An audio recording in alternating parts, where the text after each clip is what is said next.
हम आज देखने वाले हैं मारी सेल्वराज की डायरेक्शन में ध्रुव विक्रम की एक्टिंग में अभी रिलीज हुई बाइसन नाम की इस मूवी को। और फिल्म की शुरुआत में ही बता देते हैं कि यह कबड्डी प्लेयर गणेशन की जिंदगी पर बेस बनाकर बनाई गई एक कल्पना कहानी है। इस कहानी में जाने से पहले अगर आप इस चैनल पर नए हैं तो चैनल को सब्सक्राइब कर लीजिए और बगल में रहने वाले ऑल नोटिफिकेशन को क्लिक कर लीजिए।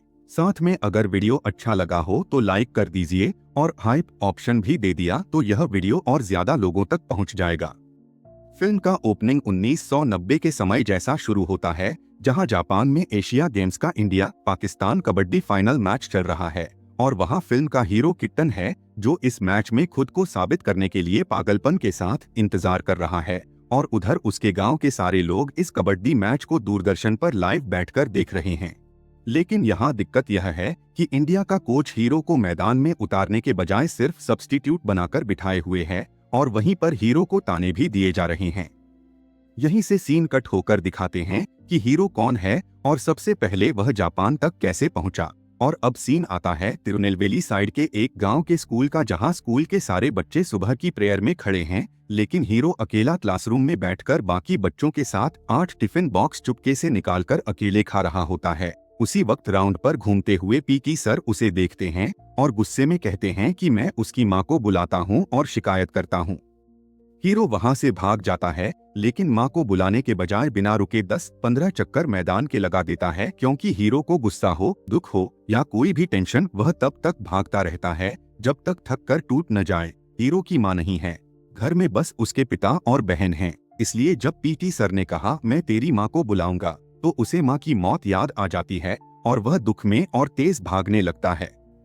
पीटी सर यह देखकर घबरा जाते हैं और पूछते हैं कि मैंने तो बस तेरी माँ को बुलाने को कहा था, तू ऐसे क्यों भाग रहा है।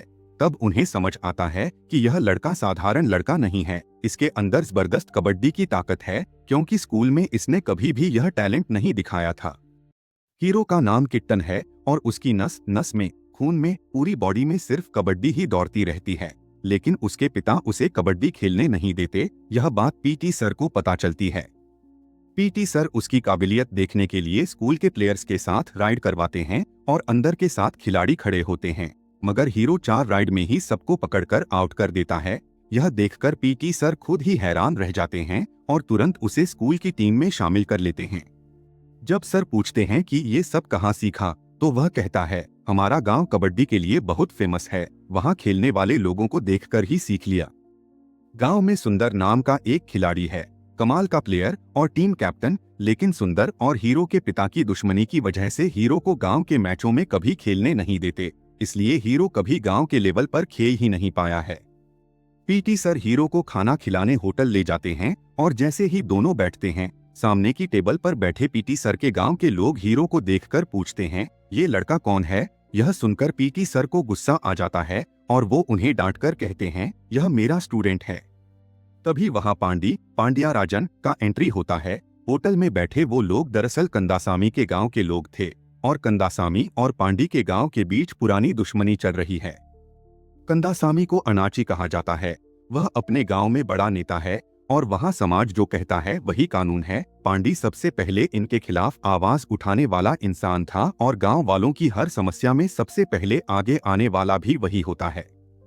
एक बार कंदासामी के भाई ने पूरे बिजनेस लीज पर ले लिए और पांडी ने उसके खिलाफ आवाज उठाई, जिससे झगड़ा शुरू हुआ। उस झगड़े में पांडी ने अनाची के भाई को ही मार दिया और वहीं से दोनों गांवों के बीच की दुश्मनी बढ़ती गई। अब वह लोग इनके आदमी को मारते हैं और ये लोग उनके आदमी को। पूरा इलाका दंगों से भरा रहता है। होटल वाले सीन में भी पांडी उन दोनों आदमियों को दरांती से काटकर मार देता है। इसी तरह कबड्डी मैच भी यहाँ खेल से शुरू होकर दुश्मनी और फिर दंगे तक बढ़ जाते हैं। इसी वजह से हीरो के पिता उसे कबड्डी खेलने नहीं देना चाहते, लेकिन पीटी सर पिता को समझाते हैं कि किट्टन में जबरदस्त टैलेंट है और अगली पीढ़ी को ही आगे आकर बदलाव करना पड़ेगा। हीरो पांडी के गांव का है और पीटी सर अनाची के गांव के, फिर भी वे इतना सपोर्ट कर रहे हैं। इस वजह से पिता सोच में पड़ जाते हैं और ऊपर से बहन भी सपोर्ट करती है, तो मजबूरी में हीरो को खेलने की इजाजत दे देते हैं। हीरो रेगुलर प्रैक्टिस शुरू कर देता है और पीटी सर पूरा सपोर्ट करते हैं। सब अच्छा चल रहा होता है कि एक दिन हीरो, पिता और बहन तीनों बकरियों के साथ बस में बाजार जा रहे होते हैं और हीरो की बकरी एक आदमी पर गंदगी कर देती है। वह आदमी गुस्से में बकरी को लात मारता है, जिससे हीरो के पिता और उसके बीच बहस शुरू हो जाती है और तभी वह आदमी पिता पर हाथ उठा देता है। यह देखकर हीरो का खून खौल जाता है और बस के अंदर ही उसे बुरी तरह पीट देता है। उस आदमी के साथी भी आते हैं और हीरो को मारते हैं। झगड़े में बकरी को मारकर बस से नीचे फेंक दिया जाता है, जिससे हीरो और भड़क जाता है। वहीं मारपीट में वह आदमी चाकू निकालकर हीरो को मारने की कोशिश करता है, लेकिन हीरो चाकू छीनकर एकदम पागल जैसा हो जाता है और उसी समय पिता बीच में आकर उसे रोकते हैं। हीरो लगभग पिता पर ही वार कर देता, लेकिन पिता उसका हाथ पकड़कर चाकू छीन लेते हैं। बस में मौजूद गांव वाले दोनों को किसी तरह अलग करते हैं और सभी को उतार देते हैं। इस घटना के बाद पिता डर जाते हैं और सोचते हैं कि कबड्डी की वजह से बढ़ती आक्रामकता उसे किसी दिन मुसीबत में डाल सकती है। इसलिए वह उससे कसम खिलवाते हैं कि वह अब कभी कबड्डी नहीं खेलेगा और मजबूरी में हीरो कसम खा लेता है कि वह अब कबड्डी के मैदान के पास भी नहीं जाएगा। लेकिन हीरो का कबड्डी छोड़ना रानी को बिल्कुल पसंद नहीं आता और इस वजह से दोनों में झगड़ा होता है। रानी हीरो की बहन की क्लासमेट और पड़ोस की लड़की है। दोनों बचपन से एक दूसरे को पसंद करते हैं, लेकिन सुंदर, कैप्टन और हीरो के पिता की दुश्मनी की वजह से रानी, जो सुंदर की बहन है, और हीरो के रिश्ते को लोग अच्छा नहीं मानते। इधर मैदान में खेलते छोटे बच्चे रानी और हीरो की नोकझोंक को रोमांस में बदलते देखते हैं और जाकर सुंदर को बता देते हैं, जिस पर सुंदर गुस्से में हीरो के पिता के पास आकर बहुत ही गंदी और नीची बातें बोलता है और उसी दौरान दोनों आपस में भिड़ जाते हैं। और जैसे ही सुंदर हीरो के पिता पर हाथ उठाता है, अंदर खड़ा किट्टन पागल की तरह बाहर दौड़ कर आता है और सुंदर को बुरी तरह पीटकर वहां से भगा देता है। लगातार बढ़ती इन लड़ाइयों से हीरो इतना परेशान हो जाता है कि उसे समझ नहीं आता क्या करे, इसलिए वह अपने पुराने तरीके की तरह सड़क पर दौड़ने निकल जाता है। भागते हुए उसे पीटी सर गाड़ी में देख लेते हैं और रोककर अंदर बिठाते हैं और पूछते हैं कि आजकल प्रैक्टिस पर भी ठीक से नहीं आ रहा और अब सड़क पर क्यों भाग रहा है, क्या समस्या है। जिस पर वह बस में हुए झगड़े की बात और पिता से खाई हुई कसम सब बता देता है। पीटी सर कहते हैं कि ठीक है, मैं तुम्हारे पिता से बात करूंगा। लेकिन उसी समय अचानक बस वाले झगड़े में शामिल लोग अपने साथ और 7-8 लोगों को लेकर आ जाते हैं और उन्हें घेर लेते हैं और पूछते हैं कि आप इस लड़के के साथ क्यों घूम रहे हो, इसने हमारे लोगों पर हाथ उठाया था, और हीरो को पीटने बढ़ते हैं। पीटी सर उन्हें रोकने की कोशिश करते हैं, लेकिन वे पीटी सर की भी नहीं सुनते और उल्टा उन पर भी हमला कर देते हैं। यह देखकर हीरो का दिमाग फिर जाता है और वह अकेला सबको मारना शुरू कर देता है और उसके पिता भी उसके साथ खड़े होकर लड़ते हैं। लेकिन दूसरी तरफ लोग ज्यादा होने की वजह से हीरो और उसके पिता पर भारी पड़ जाते हैं और हीरो को पकड़कर उसके हाथ पैर कसकर दबा देते हैं और मारते हैं।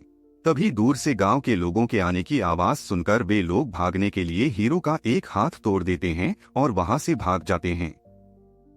हीरो दर्द से चिल्लाता रह जाता है। सीन यहीं से कट होकर फिर वापस जापान में चल रहे इंडिया पाकिस्तान कबड्डी मैच पर आता है, जहां अंपायर पाकिस्तान को पॉइंट देता है और वहां फिर से विवाद हो जाता है और दोनों टीम एक ही पॉइंट पर अटक जाती हैं, तो मैच को ड्रा घोषित कर दिया जाता है। इंडियन टीम कैप्टन कोच से कहता है कि क्यों ना रीमैच मांगे। इस पर कोच बोलता है कि अगर रीमैच हुआ तो क्या पक्का तुम ही जीतोगे, यानी खुद कोच को ही भरोसा नहीं है।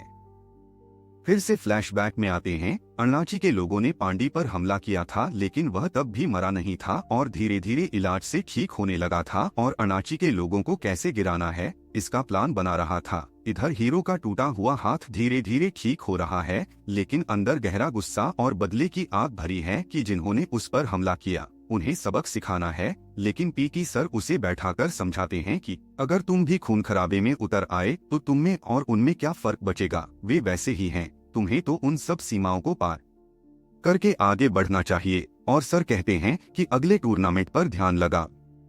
अगला मैच अरुणाची के गांव में होने वाला है और हीरो टूटा हुआ हाथ पट्टी बांधकर ही खेलने उतरता है और वह टूटा हाथ होने के बावजूद सभी से जबरदस्त तरीके से खेलता है। उसकी राइड देखकर पूरा गांव हैरान रह जाता है और अरुणाची भी उसका खेल देखकर बेहद प्रभावित होता है और उसे अब सिर्फ दुश्मन के गांव का लड़का नहीं बल्कि एक सच्चा खिलाड़ी मानने लगता है। लेकिन अरुणाची के दाएं हाथ वाला आदमी वह जलता रहता है और बार बार कहता है कि यह हमारा आदमी नहीं है, पर अनाची उसकी बातें अनसुनी कर देता है।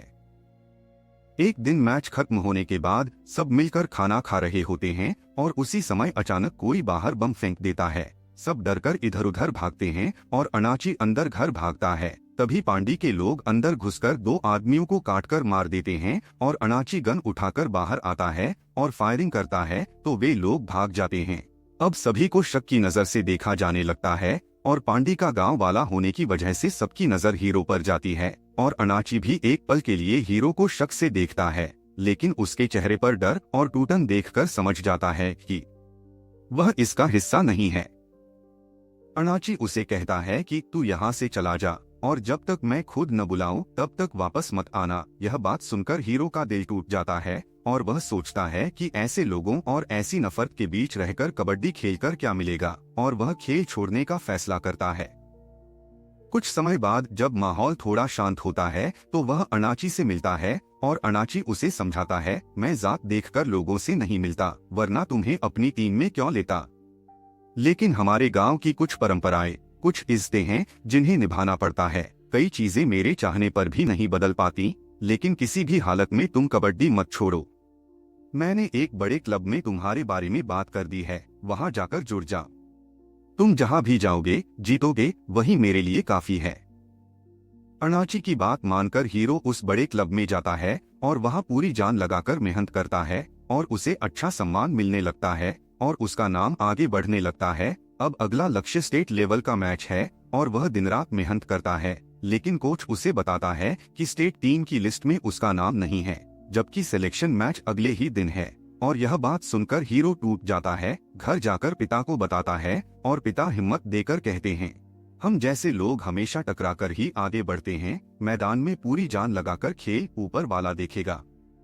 अगले दिन मैच शुरू होता है और हीरो पूरे दम से खेलता है और उसके खेल को देखकर कमेटी का चेयरमैन हैरान रह जाता है और हीरो को बहुत पसंद करता है और पहले से बनी लिस्ट बदलकर उसका नाम जोड़ देता है और आखिरकार वह स्टेट टीम के लिए सिलेक्ट हो जाता है। इसी बीच रानी के घर वाले उसकी शादी कहीं और पक्का कर रहे होते हैं और हीरो के पिता और गांव वाले जाकर बात करने की कोशिश करते हैं, लेकिन लड़की के भाई के चलते बात नहीं बनती और लड़की की मर्जी के खिलाफ शादी तय कर दी जाती है। शादी में पांडी भी बुलाया जाता है और जैसे ही पांडी ताली मंगलसूत्र देने वाला होता है, रानी की भाभी सबके सामने कह देती है कि उसे यह शादी मंजूर नहीं है और पांडी पूछता है कि क्या समस्या है और लड़की का भाई कहता है, मैं अपनी बहन को किसी भिखारी लड़के को नहीं दे सकता। जिस पर पांडी गुस्से में कहता है, जिसे तू भिखारी बोल रहा है वह नेशनल लेवल प्लेयर बनने जा रहा है, हमारे गांव का नाम रोशन करेगा और तुम उसे भिखारी बोल रहे हो। अगर अपने लोग ही उसके लिए ऐसा सोचते हैं तो बाहर की दुनिया उसका कितना अपमान करेगी। जो भी हो, किट्टन जैसे ही वापस आएगा रानी की शादी उसी से होगी और वह साफ साफ फैसला करके निकल जाता है। पांडी जो हमेशा सबको बराबरी दिलाने और अन्याय के खिलाफ लड़ने के लिए हथियार उठाता है, वही अब अपने ही समाज के अंदर यह देख रहा है कि लोग किस तरह कौन बड़ा कौन छोटा जैसी मानसिकता में फंसे हुए हैं। और इसी बीच पांडी उस पुरानी पीढ़ी के एक बड़े नेता से मिलने जाता है जो पहले पांडी की तरह ही लड़ाई लड़ता था, लेकिन उसी समय अनाची के आदमी उस बड़े नेता के घर में घुसकर उस पर हमला करते हैं और उसे काटकर मार देते हैं और वहां से भाग जाते हैं। इस तरह अनाची के भाई की मौत का बदला अपने ढंग से चुकाया जाता है। उधर स्टेट लेवल तक कठिन मेहनत करके पहुंच चुका हीरो अब नेशनल टीम के लिए ट्रायल खेल रहा है, लेकिन नेशनल टीम के नियम के अनुसार एक ही राज्य से सिर्फ एक खिलाड़ी रखा जा सकता है और पहले से ही तमिलनाडु का एक खिलाड़ी इंडिया टीम का कैप्टन है। इसलिए एक स्टेट एक प्लेयर के नियम के नाम पर हीरो को टीम से बाहर कर दिया जाता है। स्टेट लेवल में हीरो को चुनने वाला कमेटी चेयरमैन बहुत कोशिश करता है, ऊपर तक बात ले जाता है, लेकिन कुछ भी करके नियम नहीं बदल पाते और आखिरकार हीरो का सपना वहीं टूट जाता है और वह कुछ बोले बिना ही मन में चोट लेकर वहां से निकल जाता है। उधर गांव में पांडी की मौत के बाद हालात और भड़क गए हैं और दंगे उफान पर हैं, लेकिन यह सब हुए बिना जाने हीरो वापस अपने गांव लौटता है। वह घर पहुंचने पर यह बताने की सोच रहा होता है कि नेशनल टीम में वह नहीं चुना गया। तभी कमेटी चेयरमैन का फोन आता है और वह कहता है, बहुत ऊपर तक कोशिश करके तुम्हारा नाम नेशनल टीम में जोड़ दिया है, तुम्हें तुरंत चेन्नई आना होगा क्योंकि कल जापान के लिए एशियन गेम्स की टीम रवाना होगी। यह सुनकर हीरो, उसका पिता, उसकी बहन सब हैरानी में जम जाते हैं। लेकिन पिता जानते हैं कि यह मौका जिंदगी में दोबारा शायद न मिले, इसलिए गांव में दंगे चल रहे हैं। बावजूद इसके अपने बेटे का पासपोर्ट, ड्रेस और जरूरी सामान तुरंत पैक करने लगते हैं और उसे चेन्नई भेजने की तैयारी करते हैं। हीरो और पिता जैसे तैसे घर से निकलते हैं ताकि किसी को शक न हो, लेकिन उसी समय गांव में बढ़ते दंगों को रोकने के लिए भारी पुलिस फोर्स भेजी जा रही होती है। और तभी अचानक पुलिस एक बड़ी कार्रवाई करती है, यह कहते हुए कि अण्णाची भी इस हिंसा में शामिल है। उसके ठिकाने की जानकारी लेकर उसे एनकाउंटर में मार गिराया जाता है। सब चौंक जाते हैं कि इतनी बड़ी हस्ती को पुलिस ने कैसे योजना बनाकर खत्म कर दिया। लेकिन बाद में पता चलता है कि अण्णाची के दाएं हाथ वाले आदमी ने ही पुलिस को उसका ठिकाना बताकर धोखा दिया था, क्योंकि उसे पसंद नहीं था कि अण्णाची हीरो जैसे दुश्मन गांव के लड़के को अपनी टीम में इतनी इज्जत दे, और इस तरह उसने सत्ता पाने के लिए अण्णाची को ही खत्म करवा दिया।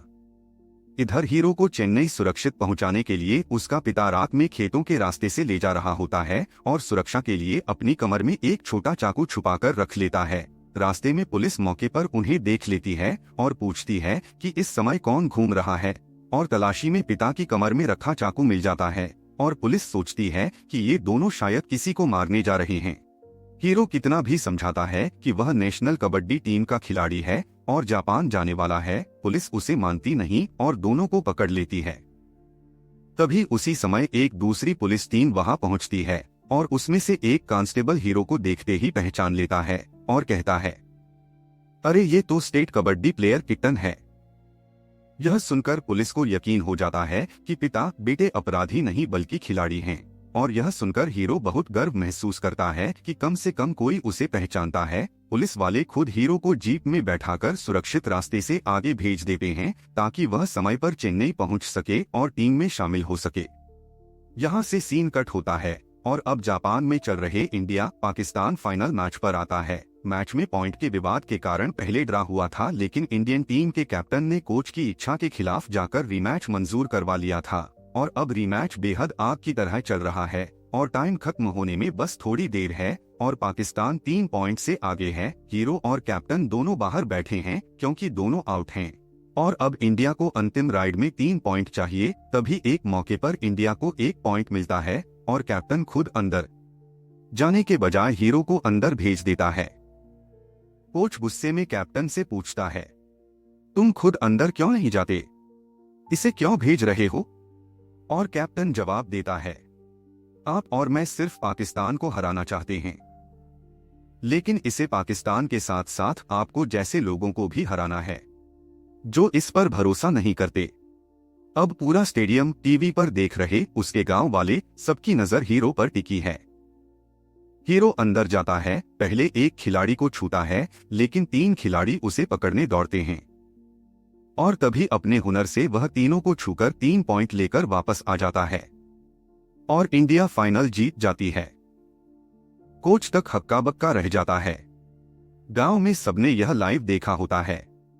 उसका पिता, उसकी बहन, रानी सब गर्व से रोने लगते हैं। यहां तक कि रानी का भाई भी आंसू रोक नहीं पाता। सीन कट होता है और अब किट्टन अर्जुन अवार्ड ले रहा होता है और उसके पिता खुशी के आंसू लेकर उसे देख रहे होते हैं और यही फिल्म खत्म हो जाती है। दोस्तों, अगर आपको ये वीडियो अच्छा लगा हो तो प्लीज एक लाइक जरूर कर देना। कमेंट करके बताना कि मूवी का कौन सा पार्ट आपको सबसे ज्यादा पसंद आया, और अगर आप चैनल पर नए हो तो सब्सक्राइब करके बगल वाला बेल आइकन भी दबा देना ताकि हमारी अगली वीडियो की नोटिफिकेशन आपको सबसे पहले मिले। मिलते हैं अगली वीडियो में। धन्यवाद।